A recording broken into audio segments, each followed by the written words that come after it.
Now we're going to look at cloud failover for a site disaster. Here we can see we're going to be focusing on the Infrascale cloud, where we've got our cloud appliance or our secondary. And we're going to bring up a bunch of machines on there, and we're going to use orchestration to do that. Now, we've talked about orchestration, but I haven't really shown you anything about orchestration. So before we can do the demo of showing you what that site recovery looks like, I want to go ahead and take a second to show you what setting up orchestration looks like and how easy it is to configure. So the IDR cloud is one of the 9 data centers you have around the world, is that? What was it? The IDR cloud, where the appliance is located, is in one of the 9 data centers around the world? Yeah, we have some of those data centers are used for the Infrascale cloud for disaster recovery. But we do also have the option to do public and to do the user's own data And you centers. can position an appliance in a public cloud? We use our virtual appliance for that. Oh, so it's a virtual appliance. Yeah. Yep. So for instances like that, or if you wanted to bring your own hardware, you would use a virtual appliance.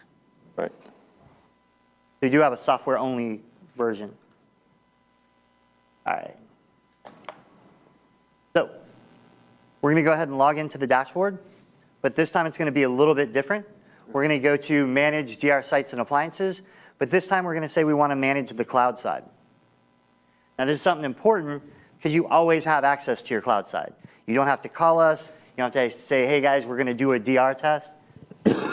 Now here when we look, we've got this page, which is our boot overview. We still have all the same functionality we do locally. But we now also have that orchestration tab. Now right now it's blank. We'll go ahead and set up orchestration. What is orchestration? It's the ability to control the order and timing of when you're going to boot up machines. So first we're going to boot up a Windows server. Then we'll wait 2 minutes. Then we'll put in a group. And with that group, we'll boot up our database server. So we'll boot up an Oracle server, and we'll boot up a SQL server. What about IP addresses and stuff like that? I mean, so we'll get into the DR LAN configuration here right when this is done building out. So now we've built out. We just hit save. And now we have a repeatable process to be able to do our DR testing. When we go to DR LAN, this is where you can control how you want the IPs to be handled. We have outbound access we can turn off, which you would do probably if you wanted to do some testing. You can do your subway, your gateway. We can do DHCP and IP restore. So we can give it the same IP it had on-prem if you guys are going to be using the same subnet. If not, you would need to do a little bit of configuration on what you want the cloud side to be. Now that we've set that up and we've saved it, we can go through and look at what it would be to start up orchestration and how that works. and that case is running everything on the appliance? Correct. All those VMs effectively are being brought up and data is being restored on the appliance? Correct. Sure, because it's your appliance. The restore is, fast. I mean, almost So, yeah, it's not so much a restore as a traditional restore. So here we have nothing running in archive or active. We'll go over to orchestration. We'll hit play. And then we'll jump back over and we can see that those 6 have dropped in. They've dropped in that order. And again, I sped this part up a little bit because we put 5 minutes worth of waiting time in there. And we didn't want to just sit here and watch 5 minutes of waits. So this took about 9 minutes and some change to boot all 6 of these machines. Now, I say boot instead of restore because we're not restoring anything. We're just mounting that VMDK up on top of our appliance and booting it up. And this is empty machines, right? So like in reality, if it was a production machine, there'd be lots more data. Well, they're not necessarily empty machines. They really do have the applications they're saying they have, but yes, they're not multi-terabyte databases sitting on top of that Oracle database or that SQL database. And with the way you do this is you would pull this, I understand pulling it over and recreating the application stack, but then do you also replicate the data as you're backing it up to the secondary site that you've created? We do. So each time that you take a backup or create a recovery point, we replicate that recovery point up to the cloud if you want to. You could also choose only to replicate one recovery point per day. So your cloud's only got one snapshot each day, but it's got all those individual ones for on-prem recovery. And what types of security do you have available? So are you like FedRAMP and all of that kind of things, your cloud? Do you have those certifications? We can talk about certifications later, and we will touch encryption in 2 slides, I think. So here we How can do see you manage all the differences between hypervisors? I mean, there are some functionality that are very, very peculiar to VMware, and probably you are running on KVM or something like that. So, meaning that there are a lot of network changes, a lot of driver changes at the so the first guest step, level. The first step when you power it on, that little gray square with the circle, is when we're injecting our drivers. So we would put our drivers in and then power it on.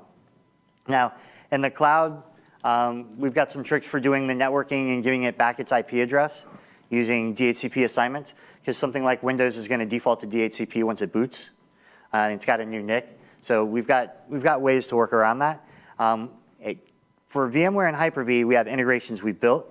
For the rest of them, we would install an agent and treat it as a physical machine. For example, Nutanix.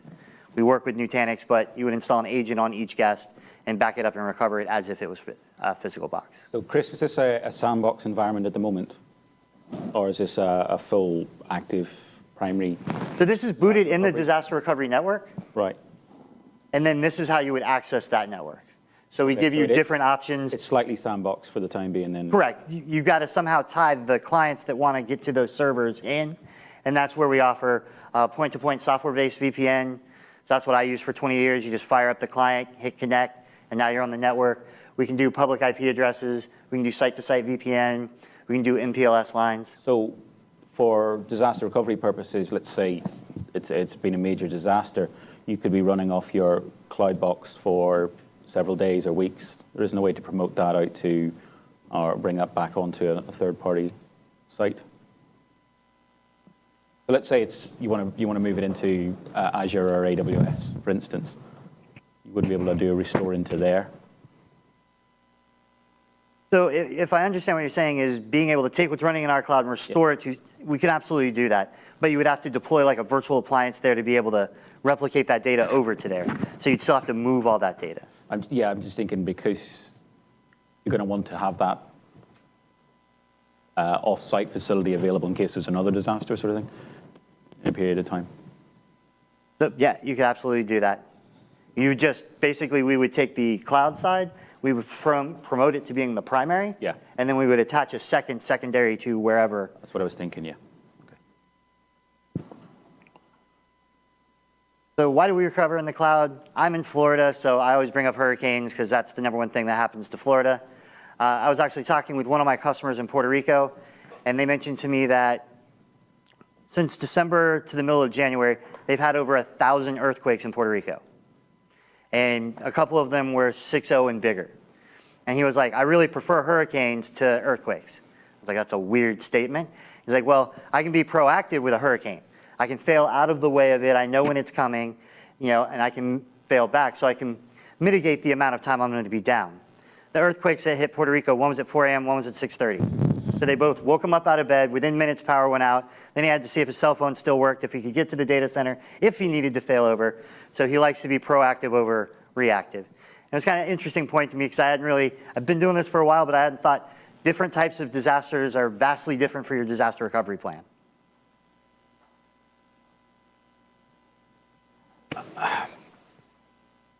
So you can run your virtual appliance on a separate cloud, on which you have KVM, on which you run virtual machines, right?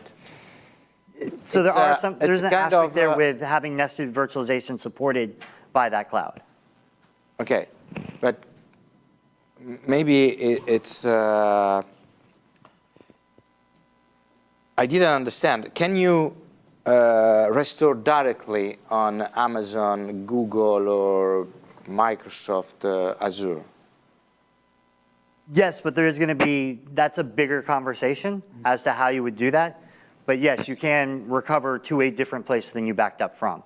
We would need to replicate the data over and then recover whatever is native for that environment. Okay, so you always need a component which is your appliance to replicate the data, keep the data there, in a fashion that is not optimized for that cloud. I mean, you're not using their object store, for example, which is Correct. very, It's gonna be very inexpensive compared to EBS on Amazon, for example. And then you replicate again all the data on external AMIs or whatever they are, so sounds complicated. Well, and that's why a lot of people use our cloud, because with our cloud, all of that is included. There's no ingress, no egress. We don't charge for CPU. We don't charge for RAM. We don't charge you to be booted there. We don't charge you if you go past a certain amount of time or do a certain amount of DR tests. So I think that example, valid example, is kind of an extreme example. You lost your site, you went to the cloud, now you want to have a third site that you're replicating to that's now basically you would be migrating to the cloud. Okay, let's say then Yeah, but that you support it, but actually you prefer not to do it. I mean, it's not something that you recommend to your customers. It's not what the product was initially designed for, is to be able to help you with the migration from on-prem to cloud. Is that something that will be in future a thing? It's absolutely in the roadmap to have way more cloud stuff.